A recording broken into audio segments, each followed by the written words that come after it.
বলে আহান হাতে থাকা তোড়াটা পাশে থাকা গার্ডের হাতে ধরিয়ে দিয়ে হনহন করে ভেতরে চলে গেল। মেঘের দিকে ফিরে একটাবার তাকালো না পর্যন্ত। মেঘ ভার্সিটির একদম শেষ প্রান্তের করিডোরে একা একা দাঁড়িয়ে আছে। ওর মনটা আজকে ভীষণ খারাপ। কোথায় চেয়েছিল আজকে সবার সাথে খুব আনন্দ করবে, মজা করবে, তা না করে এখানে মন খারাপ করে দাঁড়িয়ে আছে। মন খারাপের কারণটাও মেঘের অজানা। ওর মনে হচ্ছে এখন চিৎকার করে কাঁদতে পারলে হয়তো ওর মনটা হালকা হতো। মেঘ একটু আগে আহানকে ব্যাচ পড়াতে গিয়েছিল। আহান চেয়ারের উপরে বসা ছিল, তাই মেঘ একটু আহানের দিকে ঝুঁকে ব্যাচটা পড়াচ্ছিল। আহান মেঘকে ওর দিকে ঝুঁকতে দেখে নিজের মাথাটা অন্যদিকে ঘুরিয়ে নিয়েছে। এমন একটা ভাব করেছে যেন ও মেঘকে চেনেই না। আহানের হঠাৎ এমন ব্যবহার মেঘকে বড্ড কষ্ট দিচ্ছে। কেন এতটা কষ্ট হচ্ছে ও নিজেও জানে না। এসব ভাবতে ভাবতে মেঘের চোখ দিয়ে দুফোঁটা পানি গড়িয়ে পড়লো। মেঘ দ্রুত হাতের উল্টো পিঠ দিয়ে চোখের পানিটা মুছে ফেলল। হঠাৎ কেউ পেছন থেকে মেঘের বাহু ধরে টানতে টানতে নিয়ে গিয়ে একটা ক্লাসরুমের ভেতরে জোরে ছুড়ে মারলো। ঘটনাটা এত তাড়াতাড়ি ঘটে গেল যে মেঘ ব্যক্তিটিকে দেখার সময় পেল না। সেই ব্যক্তিটি মেঘকে ছুড়ে মেরে রুমের ভেতরে ঢুকে ঠাস করে দরজাটা দিয়ে দিল। মেঘ ফ্লোরে উপর হয়ে পড়ে আছে। ও এত জোরে পড়ে যাওয়ায় হাতে আর হাঁটুতে প্রচন্ড ব্যথা পেয়েছে। ব্যথায় মাথা তুলে তাকাতে অবধি পারছে না। তবে বুঝতে পারছে ব্যক্তিটি আস্তে আস্তে ওর দিকে এগিয়ে আসছে। মেঘ অনেক কষ্টে নিজেকে সামলে নিয়ে পেছন দিকে ঘাড় ঘুরিয়ে তাকালো। তাকিয়ে ও বড় সড় একটা ঝাঁটকা খেলো। ওর সামনে আহান দাঁড়িয়ে আছে। অন্ধকারের মধ্যে বাইরের আবছা আলোতে আহানের রাগান্বিত চেহারাটা স্পষ্ট দেখা যাচ্ছে। মেঘ অবাক চোখে আহানের দিকে তাকিয়ে আছে। আহান যে কখনো ওর সাথে এরকম করতে পারে সেটা ও স্বপ্নেও ভাবতে পারেনি। আহান মেঘের দিকে ধীর পায়ে এগিয়ে এসে হাঁটু গেড়ে ওর সামনে বসলো। তারপর এক হাত মেঘের গালে রেখে শান্ত স্বরে জিজ্ঞাসা করলো, শাড়ি পরে ভার্সিটিতে কেন এসেছো মেঘ পরি? আহানের এমন শান্ত স্বরে বলা কথাটাও যেন মেঘের মনের মধ্যে অদ্ভুত কম্পন সৃষ্টি করলো।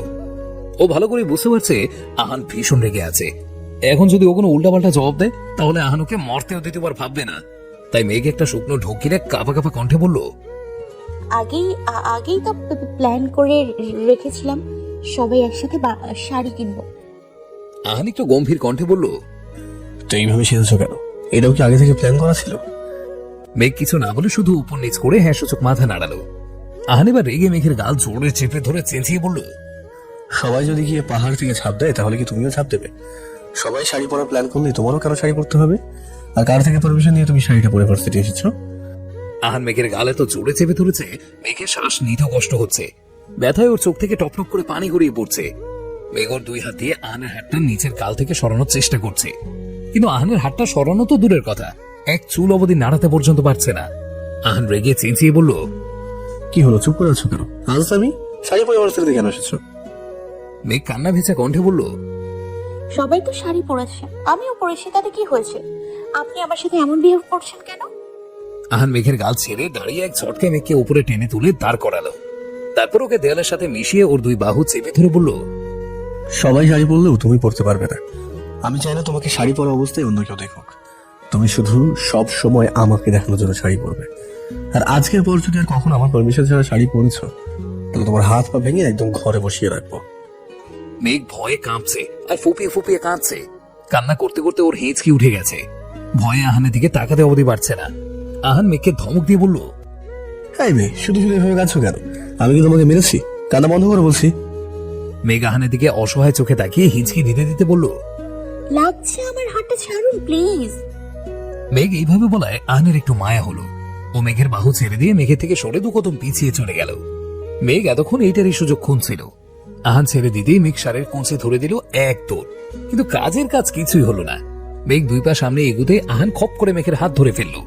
তারপর আবার দেয়ালের সাথে চেপে ধরে ভাঁকা হেসে বলল, এইভাবে বাচ্চাদের মতো দৌড়াদৌড়ি করার কোনো মানে হয় মেঘ? তোমার মনে হয় আমি না চাইলে তুমি এখান থেকে কোথাও যেতে পারবে? মেঘ ভয়ের তো চোখে আহানের দিকে তাকিয়ে আহানের থেকে নিজেকে ছাড়ানোর চেষ্টা করছে। ওর আজকে হঠাৎ করে আহানকে খুব ভয় লাগছে। কেন এতটা ভয় পাচ্ছে সেটাও নিজেও জানে না, শুধু জানে আহানের কাছ থেকে এক্ষুনি ওকে পালাতে হবে। মেঘকে এইভাবে হাত পা ছোটাছুটি করতে দেখে আহান বিরক্তিকর ভঙ্গিতে বলল, মেঘ, এইভাবে হাত পা ছড়াছড়ি করে কোনো লাভ হবে না। আমার পারমিশন ছাড়া তুমি এখান থেকে এক চুলো নড়তে পারবে না। প্লিজ লাফালাফিটা বন্ধ করো। কে শোনে কার কথা? মেঘ ওর মতো ছটফট করেই যাচ্ছে। আহান ধমক দিয়ে বলল, মেঘ স্টপ ইট। তোমাকে থামতে বলেছে না? থামো বলছি, চুপচাপ দাঁড়াও এখানে। মেঘ এবারেও আহানের কথার কোনো পাত্তা দিল না। আহান মেঘের দিকে বিরক্তিকর একটা চাহনি দিয়ে বলল, সরি মেঘ, আমি এটা করতে চাইছিলাম না, বাট তুমি এটা করতে বাধ্য করলে। বলে আহান ওর হাতে দুটো আঙুল মেঘের কানের একটু নিচে চেপে ধরলো। আঙুল দুটো চেপে ধরার কিছু সেকেন্ডের মধ্যেই মেঘ ঢলে আহানের বুকে পড়ে গেল। আহান মেঘকে বুকের সাথে মিশিয়ে জড়িয়ে ধরে কপালে একটা চুমু খেলো। তারপর ঝট করে মেয়েকে বাঁচাগলা করে তুলে ওর কানের কাছে গিয়ে লো ভয়েসে বলল, sorry Meghpuri, I am really very sorry. আমি এটা একদমই করতে চাইছিলাম না, কিন্তু তুমি করতে বাধ্য করলে। কথাটা বলে আহান মেঘকে নিয়ে সামনের দিকে হাঁটা দিল। ফাংশনের এত চিল্লাচিল্লি ডাকাডাকির মধ্যেও অভির চারিদিকে কোনো খেয়াল নেই। ওর দৃষ্টি সামনে স্টেজের দিকে স্থির। চোখে মুখে একরাশ মুগ্ধতা নিয়ে স্টেজের উপরে দাঁড়িয়ে থাকা পারফরমেন্সরত মেয়েটার দিকে তাকিয়ে আছে। মেয়েটি দাঁড়িয়ে দাঁড়িয়ে অ্যাঙ্কারিং করছে। মেয়েটা মার্জিত ভঙ্গিতে কথার মাঝখানে বারবার মুচকি হাসছে। ওকে অভি আগেও অনেকবার দেখেছে, কিন্তু যখনই দেখা হয়েছে তখনই ওর সাথে কোনো না কোনো ব্যাপার নিয়ে অভির ঝগড়া চিল্লাচিল্লি এইসব হয়েছে। কখনো মেয়েটির সাথে ওর ভালোভাবে কথা বলার সুযোগই হয়ে ওঠেনি। মেয়েটি আর কেউ না, মেয়েটি হচ্ছে দিশা। অভি আজকে দিশাকে নতুন একটা রূপে আবিষ্কার করলো। এতদিনের খচ্চর ঝকরুটে মেয়েটাকে আজকে অভির কাছে একদম ভদ্র স্নিগ্ধ মার্জিত একটা মেয়ে লাগছে, যার একটুখানি কথা শুনলেই মনের মধ্যে অদ্ভুত শান্তি খেলে যায়। ঠোঁটের কোণের মুচকে হাসির দিকে তাকালে মনে হয় ওই মাতাল করা হাসির দিকে তাকিয়ে যে কেউ অনন্তকাল কাটিয়ে দিতে পারবে। অভি বারবার চেষ্টা করেও দিশার দিক থেকে চোখ ফেরাতে পারছে না। অভির মনে হচ্ছে ও যদি সারা দিনও এইভাবে দিশার দিকে তাকিয়ে থাকে তাহলে ওর কোনো ক্লান্তি লাগবে না, বরং ও সারাদিন কোনো কারণ ছাড়া এইভাবেই পলকহীন চোখে দিশার দিকে তাকিয়ে থাকতে পারবে। দিশা স্টেজের একপাশে দাঁড়িয়ে হাতে থাকা কাগজগুলো নেড়ে চেড়ে দেখছিল। কাগজগুলোতে কে কি পারফরমেন্স করবে সেগুলো লেখা আছে। আপাতত ফার্স্ট ইয়ারের একটা মেয়ে গান গাইছে। দিশা ভালো করে কাগজগুলোর দিকে তাকিয়ে দেখে নিচ্ছে এরপর কাদের কাদের পারফরমেন্স আছে। ও মনোযোগ দিয়ে ওইগুলো দেখছিল। তখনই একজন টিচার এসে ওকে উদ্দেশ্য করে বলল, দিশা, দুপুর হয়ে গেছে। প্রিন্সিপাল স্যার লাঞ্চের জন্য ব্রেক দিতে বলেছে। তুমি অ্যানাউন্সমেন্টটা করে সোজা স্যারের কেবিনে চলে আসো। দিশা স্যারের কথায় সম্মতি জানিয়ে অ্যানাউন্সমেন্ট করতে চলে গেল।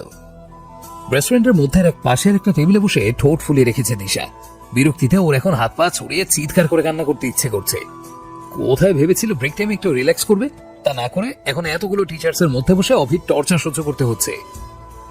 তখন দিশা প্রিন্সিপালের রুমে যেতেই প্রিন্সিপাল স্যার, সারিকা, সাইফা, দিশা, রিজা, আহির, মিহির সহ আরো কিছু সিনিয়র স্টুডেন্ট আর টিচারদের নিয়ে রেস্টুরেন্টে চলে আসে। আসলে ভার্সিটি কর্তৃপক্ষ আগে চিফ গেস্ট, কিছু টিচার্স আর ভার্সিটি কিছু স্টুডেন্টদের জন্য রেস্টুরেন্টে টেবিল বুক করে রেখেছিল। স্টুডেন্ট বলতে যারা এই প্রোগ্রামটা ম্যানেজমেন্টের দায়িত্বে ছিল শুধুমাত্র তাদের জন্য। যদিও সারিকা, সাইফা ম্যানেজমেন্টের দায়িত্বে ছিল না, কিন্তু তাও ওরা দিশা, রিজাকে অনেক হেল্প করেছে। আসলে মেঘ, দিশা, রিজা ওদের অ্যাঙ্কারিং করার দায়িত্ব দেওয়া হয়েছিল, কিন্তু হঠাৎ করেই অনুষ্ঠান শুরু হওয়ার কিছুক্ষণ আগেই আহির, মিহির এসে জানায় মেঘের শরীর নাকি খুব খারাপ লাগছিল, তাই ও বাসায় চলে গেছে। দিশা আর রিজা ওদের দুজনের পক্ষে কিছুতেই এত বড় অনুষ্ঠান সামলানো সম্ভব ছিল না, তাই ওরা সারিকা, সাইফাকে ওদের সাথে অ্যাঙ্কারিং করার জন্য ডেকে নিয়েছিল। ওরা চারজন সারাদিন এত কষ্ট করেছে দেখে প্রিন্সিপাল স্যারও জোর করে ওদের চারজনকে ওনাদের সাথে রেস্টুরেন্টে খাওয়াতে নিয়ে এসেছে।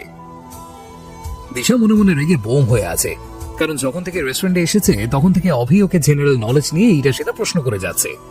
বেচারি দিশাও চুপচাপ রথে রথ চেপে অভি সব প্রশ্নের অ্যান্সার দিচ্ছে। মুখ ফুটে কিছু বলতেও পারছে না। After all varsity chief guest বলে কথা, তার সাথে তো আর মিসবিহেভ করতে পারবে না। আর তাছাড়া ওদের পাশের টেবিলে ভার্সিটির অনেক টিচার্সরাও বসে আছে, তাদের সামনে অভিকে কিছু বললেই সবাই ওকে খারাপ ভাববে। এখানে যদি টিচাররা না থাকতো তাহলেও আজকে অভিকে বুঝিয়ে দিত দিশার সাথে লাগতে আসার ফল কি হয়। দিশা নিজেও ভালো করেই জানে অভি এগুলো ইচ্ছে করে ওকে বিরক্ত করার জন্য করছে, কিন্তু তাও ওর আপাতত কিছুই করার নেই। অভি ফোন স্ক্রল করতে করতে একবার আর চোখে দিশার দিকে তাকালো। দিশা অভির দিকে তীক্ষ্ণ চোখে তাকিয়ে আছে। অভি ঠোঁট চেপে একটা ফাঁকা হাসি দিল। দিশাকে আজকে বিরক্ত করতে ওর বেশ মজা লাগছে। ভাগ্যি সেখানে টিচাররা আছে, না হলে দিশা এতক্ষণে চিল্লাচিল্লি করে ওর কান ঝালাপালা করে দিত। কিন্তু এখন স্যারদের বকার ভয় দিশাকে ওর সব জ্বালা চুপচাপ মেনে নিতে হচ্ছে। দিশা আর অভির কাণ্ড দেখে আহির, মিহির, সারিকা, রিজা সবাই মিটমিট করে হাসছে। ওরা ভালো করে বুঝতে পারছে বেচারি দিশা বাধ্য হয়ে কিচ্ছু বলতে পারছে না, না হলে এতক্ষণে অভির নখ ফাটিয়ে দিত। সাইফার কোনো হেলদোল নেই, ও নিজের মতো করে ফোন টিপে যাচ্ছে। ইদানিং সাইফা অনেকটা বদলে গেছে, এখন আর আগের মতো হাসি খুশি থাকে না, কারো কোনো বিষয়ে নাক গলায় না, মেকআপ করা, ড্রেস পরা নিয়ে সারিকার সাথে আর ঝগড়া করে না। সব সময় একা একা চুপচাপ বসে থাকে, না হলে ফোন স্ক্রল করে, আবার কখনো কখনো বই পড়ে। আর মিহিরকে টোটালি ইগনোর করে। মিহিরের সাথে কথা বলে তো দূরের কথা, সাইফা মিহিরের দিকে তাকায় অবধি না। শুরুতে সাইফার এমন ব্যবহারে মিহির ভীষণ খুশি হয়েছিল, কিন্তু আজকাল কেন যেন সাইফার আগের হাসি খুশি চেহারাটাও খুব মিস করে। সাইফা যখন ওকে ইগনোর করে চলেছে তখন মনে হয় ও অতি মূল্যবান কিছু একটা জিনিস ওর জীবন থেকে হারিয়ে ফেলেছে। মিহির নিজেও জানে না ওর এমন কেন মনে হয়, শুধু জানে সাইফার এমন ইগনোর করাটা ও কিছুতেই মেনে নিতে পারছে না। এসব ভাবতে ভাবতেই মিহির আর চোখে একবার সাইফার দিকে তাকালো। দেখলো সাইফা গম্ভীর মুখ করে ফোনের দিকে তাকিয়ে ফোন টিপছে। ওর আশেপাশে কি কি করছে, কি বলছে সেদিকে ওর বিন্দু মাত্র ভ্রুক্ষেপ নেই। ও নিজের মতো ফোন স্ক্রল করতে ব্যস্ত। মেহির কিছুক্ষণ সাইফার দিকে তাকিয়ে রইল। ও ভেবেছিল সাইফা হয়তো একবার হলেও ওর দিকে তাকাবে, কিন্তু না, সাইফা ভুলেও একবার চোখ তুলেও মিহিরের দিকে তাকায়নি। মিহিরের এবার সাইফার উপরে ভীষণ রাগ লাগছে। কিসের তো ভাব এই মেয়ের? এতদিন তো ছ্যাঁচড়ার মতো পিছনে পড়েছিল, আর এখন একবার ফিরে ওর দিকে তাকাতে পারছে না কেন? সেদিন শুধুমাত্র ওই কয়েকটা কথা বলেছিল সেই জন্য? হ্যাঁ, মাত্র ওই কয়েকটা কথা শুনেই ভালোবাসা উড়ে পালিয়ে গেল। মিহির রাগে টেবিলের উপর থেকে একটা কাঁটা চামচ বাম হাতে নিয়ে ডান হাতে তালুতে চামচের কাঁটার অংশটা গেঁথে ধরল। এত জোরে চামচটা চেপে ধরল যে হাত ফুটো হয়ে হাতের তালু থেকে রক্ত গড়িয়ে পড়তে লাগলো। মেঘের জ্ঞান ফিরতেই ও পিটপিট করে চোখ খুলে সামনের দিকে তাকালো। তাকিয়ে ও নিজেকে একটা অপরিচিত জায়গায় আবিষ্কার করলো। মেঘ বুঝতে পারছে না ও এখানে কিভাবে এলো। ও তো ভার্সিটির অনুষ্ঠানে ছিল, তাহলে এখানে ওকে কে আনলো? মেঘ মাথায় একটু জোর দিতেই ওর আস্তে আস্তে সব মনে পড়ে গেল। আহান ওর ঘাড়ে আঙুল চেপে ধরে ওকে অজ্ঞান করেছিল। তারপর কি হয়েছে মেঘের কিচ্ছু মনে নেই। ও ধীরে ধীরে শোয়া থেকে উঠে বসলো। বসে সামনে তাকাতেই ও চোখ দুটো রসগোল্লার মতো হয়ে গেল। ওর মনে হচ্ছে ও কোনো স্বপ্ন দেখছে। মেঘ নিজের চোখ বন্ধ করে আবার খুলল, কিন্তু না, এটা কোনো স্বপ্ন না, সত্যি। ও দ্রুত খাট থেকে নেমে ভালো করে চারপাশে তাকিয়ে রুমটা দেখতে লাগলো। ওর মনে হচ্ছে এটা কোনো রুম না, বরং কোনো শুভ্র রাজ্য। পুরো রুমটা একদম ধবধবে সাদা। কার্পেট থেকে শুরু করে জানলার পর্দা পর্যন্ত সবকিছু শুভ্র রঙে মোড়ানো। এখানে কোনো জিনিসের উপরে অন্য কোনো রঙের ছোঁয়াই নেই।